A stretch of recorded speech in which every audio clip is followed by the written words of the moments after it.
With car meet season upcoming, everyone's always asking me, Isaac, what are you doing to keep your cooling up to date with the rest of your build? Well, today we're gonna go through it. We can probably begin with, what haven't I done for cooling on this car? We'll start by going down here a little bit. It's a little difficult to see, but you see that black little cooler right there? That's my transmission cooler. You can see that I have routed my lines right here, and they just feed all the way down into my transmission cooler and then down into my transmission lines. I made a very detailed video about this on TikTok, and it's kind of a slideshow, so I'll share it with y'all right now.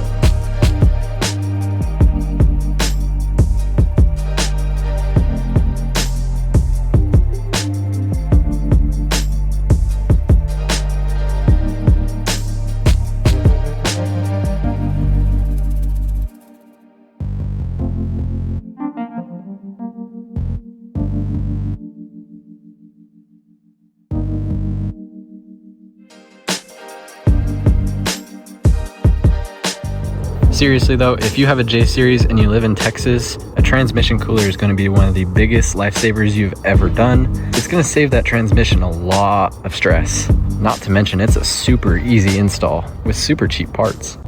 Next up, we can go to the throttle body coolant bypass. Now, with the way I have it set up, I just connected two lines together and then routed them to it themselves. Now, you don't really need to do that. You can just leave them completely alone, like just take off the line and make sure it's plugged up down here. But honestly, I just kind of like the looks of it. To put it simple, the J-Series throttle body has coolant routed through it from factory. They do this to warm the throttle body in cold climates to prevent throttle plate icing. For Texas and for performance builds, this warming is unnecessary and it actually heats the throttle body, which raises IATs. A bypass removes coolant flow through the throttle body so it stays cooler. Next up would be my intake manifold and my throttle body spacers. All these spacers are really doing is moving the parts away from all the heat. We have heat from the heads, we have heat from the runners, we have heat from pretty much everywhere down here. And if we lift up the manifold a little bit, that leaves room for heat to escape out the sides and not overheat the manifold. I should also note that these little spacers have special gaskets on them that are meant for high temperatures, and they are very nice. P2R sends them whenever you buy the actual spacer. These are very, very good mods if you want your IAT temps to go down. And of course we went with P2R because it looks better. Next, we have the upgraded coolant lines. These have been very beneficial for keeping my coolant temps down, and honestly, they aren't that expensive.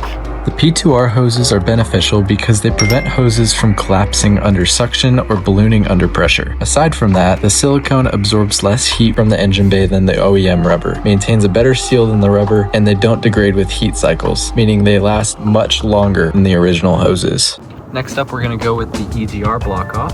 And the only reason I'm going to say that that's a cooling mod is because there's typically a pipe right here that connects all the way down to the exhaust. Keep in mind, the exhaust is very, very hot.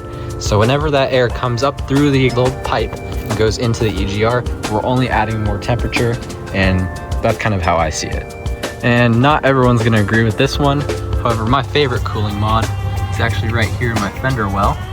I do not have any fender liners, and that actually helps my IAT temps a ton. Not to mention everything else throughout the engine bay that I have removed.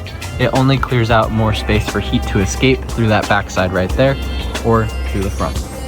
A mod I've actually been considering doing, which isn't technically a mod, but it's still something that helps temperature escape, would be actually removing this little weather stripping right here all the way down. That way heat can escape through the back and up through the backside of my hood. A lot of people don't agree with this. I personally am worried about water getting in and then going onto that breather filter. However, there's a good chance that no water would ever get in there. So it's kind of a hit or a miss. Another thing I'm thinking about doing is replacing this radiator right here with an aluminum radiator. That way I can get some better temps, which technically isn't a bad idea. All in all, I want this to be a short and sweet video. I kind of just wanted to explain my side and how I see things, and also how I'm keeping temps so low, especially in the Texas heat. And yes, I know my ground cable is disconnected right now. The car has been down for just a week or so, I've been taking care of the fuel system because I got a really bad tank of gas, and now I'm overhauling everything. If you want to see what that looks like right now, we have the entire fuel pump taken apart and disassembled. On top of that, we have the actual fuel sender unit, which is going to get replaced with a 340 LPH at 40 PSI unit. Once I get that, I'll be able to put it back in. Oh my goodness. I'll be able to put it back inside of the fuel pump, which is kind of right there, and it goes in through the bottom. I'll be able to put everything back together, go back to the car, and then reinstall the entire fuel pump. And I know I just overhauled cleaning these injectors. However, Terrence is being really nice, and he is going to ship me new fuel rails and injectors that are meant for a J37. It's overall going to help me be able to use more fuel if I'd like, but also be able to tune it around if I need to drop it. Which, yes, I will definitely need to drop it. Aside from all of that mess, we actually have the toolbox back. I promise this was not my toolbox. This is. And oh boy, is she packed full. I swear, every drawer, it's bad. It's time to upgrade. Now we're gonna go inside and I'm gonna do a little bit of a Q&A for you guys. Now let's start with the most controversial one. The Fitness Gram Pacer test is a multi-stage aerobic capacity test that progressively... A lot of people ask, why did you change your wheels and raise your car and go from a stance car build to a tuner build? The best way I can answer that is saying, I still daily drive this car. I want to enjoy the power that I put into it, and I want to enjoy the time and effort that I put into everything else in the car. When my car was slammed, I was constantly going through tires, I was constantly broken down, and honestly, it's really expensive and it's not enjoyable. So yes, the car looked a million times better when it was slammed, but honestly, it was the best business decision for me. I also commonly get asked, what are those little filter things on the side of your motor? Those are crankcase breathers. What they do is they delete the entire PCV system, so my PCV valve is epoxied shut and it does not work. It is literally just there to prevent a vacuum leak. Now I live in Texas, so I can get away with this stuff, but now I vent to the atmosphere, so all of those crankcase gases go straight to the atmosphere. It does dirty up my motor a little bit, so cleaning is a little bit more common for me, but it's not an issue that I am really opposed to. On top of that, it looks really pretty. Another question I get is, how hard was it to deal with the 4-inch MAF whenever I was also dealing with switching the car over to E85? And quite honestly, that's actually a question for my tuner, but I will say that the MAF scaling was very important. Whenever we did switch over to E85, we also did the MAF scaling at the same time, and that makes tuning a hell of a lot more difficult, especially when the only people that really run a 4-inch intake on these are people with boosted setups, which I'm not quite there yet. Meaning, yes, I'm actually losing power from my intake. A lot of people also ask me, what coilovers are you on? And I personally run the True Heart Street Pluses. I got them about 3-ish years ago, maybe 2, and I actually would not recommend them. I say this because there's no stiffness adjustment on the top of them, so if you don't really care about that, then it doesn't really matter, but that is my personal reasoning behind it.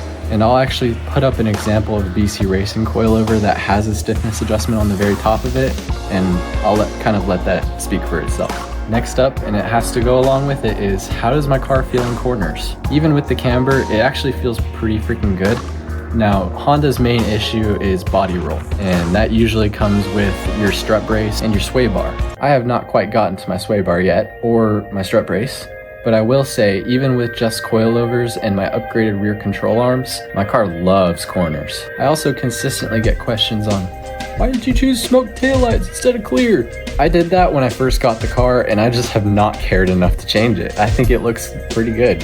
So for all of you smoked taillights haters, a lot of people also ask, how are you constantly getting E85? Well, I live near 3 gas stations that all sell it. Keep in mind, I live in Texas. This is the home of street racing, man. Next is, would I ever boost this car? And absolutely, that's actually the end goal with this vehicle. Everything that I'm doing right now is kind of in preparation for boost, especially with the intake, but we're still getting there. It's gonna take time. Obviously, I don't have daddy's money funding this car. I'm funding it myself, so it's going to take time. And last but not least is, how reliable has the build been with all of these mods? I can't lie, it's been phenomenally reliable. Like, I have not had many issues involving my motor aside from just maintenance.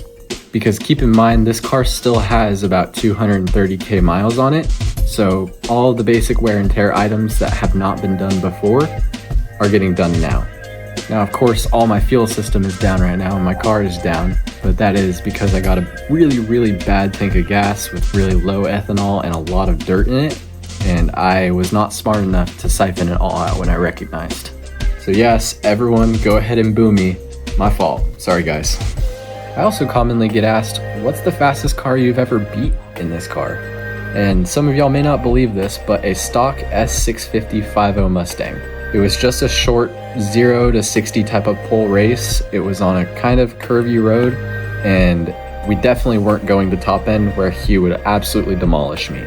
Because these Mustangs are known for their top end, and I know that. I'm not that cocky, come on. However, if I get any questions saying, where'd you get this, where'd you get that, a lot of times I'm not going to answer you. They're all commonly available on Google. If you search it up, it'll probably be one of the first search results. But I have been dealing with these questions for probably a year and a half, 2 years now, and I'm getting kind of tired of that specific question. If you don't know, check P2R, check Halferland, check the suspension companies, you'll find it. I have Isaac on the phone here. I'm his tuner, Tfay Autoworks LLC, and I would like to talk about the J37A4 intake manifold upgrade, its benefits, and why we do it. That upgrade gave him over a 15 horsepower increase between 6,500 and 7,400 RPMs.